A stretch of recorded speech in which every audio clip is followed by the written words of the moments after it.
हिबा की तरफ चलती हूँ। हिबा को अगर ज़ाहिर है जो पुराने लोग हैं वो जानते होंगे कि हिबा शोबिज़ में आई थी, छाई थी और बहुत ही जल्दी इन्होंने कहा कि नहीं नहीं नहीं मुझे तो शादी करनी है, मुझे तो शादी करनी है और चली गई थी। सो उसके बाद ज़िंदगी ने कुछ अलग रुख दिखाए हिबा को। अब बहुत दफ़ा छोटी सी उम्र में जब दोबारा से खड़ा होना पड़े जी, तो वो क्योंकि बहुत सारी बच्चियां ऐसा करती हैं। एग्जैक्टली वही नादिया वाली बात कि एक तो पता ही नहीं होता हैंडल कैसे करना है, तो नॉट दैट कि आपको सामने हमेशा बंदा गलत ही मिलेगा to have a worse outcome. कभी कभी ऐसे भी होता है कि दो अच्छे लोग हैं पर उनकी अंडरस्टैंडिंग आपस में एक दूसरे से नहीं है और ना उनको समझ आ रहा है कि वो मुझसे क्या ले सकते हैं, ना मुझे समझ आ रहा है और फिर इवेंचुअली आप अलग हो जाते हैं। उसमें अगर आपको औलाद हो जाती है उसके बीच में तो वही उनकी वाली बात कि ये झगड़ा कि बच्चा कहाँ रहेगा, ये इतना ट्रॉमेटाइजिंग है कि डिवोर्स पे भी आप नहीं टूटते, आप इन सब चीज़ों पे नहीं टूटते। जब आपसे कोई ये कह देता है ना कि जिस बच्चे को आपने 9 महीने अपने पेट में रखा है और जिसकी वजह से जो आपको खुद आप बच्चे हैं और आपके पास एक बच्चा है, डॉक्टर्स भी कह रहे हैं हम क्या ले आए हो, मतलब अभी तो खुद बच्ची है, कहाँ से प्रेग्नेंट है, वो बच्चा आपसे लेने की बात हो जाए कि अब जो है वो बच्चा किसी भी रीज़न से, not that that I was in a bad shape or he was in a good shape or he was in a bad shape, बस वो एक होता है मर्दों का कि अब डिवोर्स्ड है तो बस बच्चा भी फिर हम ही ले लेना, फिर सारे कनेक्शंस तोड़ दें। अब वो कनेक्शन एक सर्टेन टाइम तक तो बच्चे की नीड है माँ के साथ, तो चले वो 7 इयर्स तक तो वैसा हो गया कि वो ऑटोमेटिकली मेरे पास ही रहना था अकॉर्डिंग टू द कोर्ट। पर उसके बाद जैसे ही वो 7 साल गुजरे हैं तो मुझे अचानक से पता चलता है कि उन्हें बच्चा चाहिए और वो बच्चा चाहिए, मुझे पता ही नहीं था कि उसका प्रोसीजर क्या होता है, कि वो किस तरह से फोर्सफुली ले लिया जाता है अगर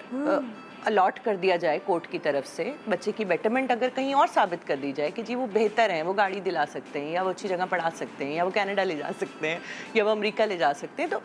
तो मैं मतलब मैं माँ हूँ ये बात कहीं मैटर नहीं कर रही। वो ट्रॉमा इतना गंदा हिट कर गया एवरीडे बेसिस पे कि मैं ब्लैंक हो गई निदा। मुझे फिर ना काम समझ में आ रहा था, मुझे ना कोई और समझ में आ रहा था, ना मुझे ज़िंदगी में कोई इश्क मोहब्बत शादी समझ में आ रही थी। मुझे बस ये था कि मेरे बच्चे को कोई मुझसे ना छीने।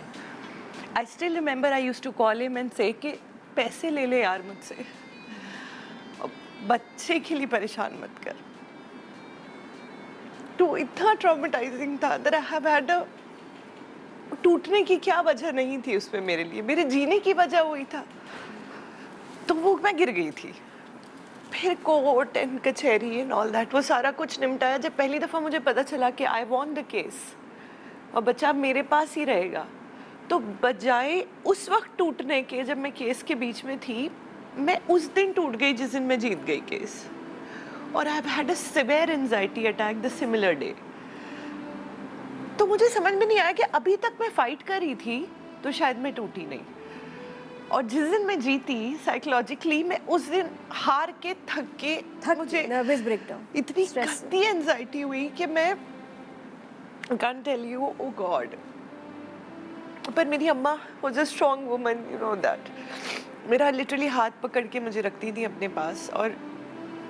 मैं बिल्कुल, अब मुझे पता ही नहीं था कि मैं किधर हूँ, क्या हो रहा है। आपकी वाली बात कि लोगों में जाना तो दूर की बात है, मैं तो कहीं और चली गई थी, कोई आसेब, कोई जादू, कोई इस टाइप के मोमेंट में चली गई थी कि मैं कैसे ऐसी हो सकती हूँ। मैं इतनी स्ट्रॉन्ग माइंडेड इंसान हूँ, मैंने ये निपटा लिया छोटी सी उम्र में, मैंने वो कर लिया।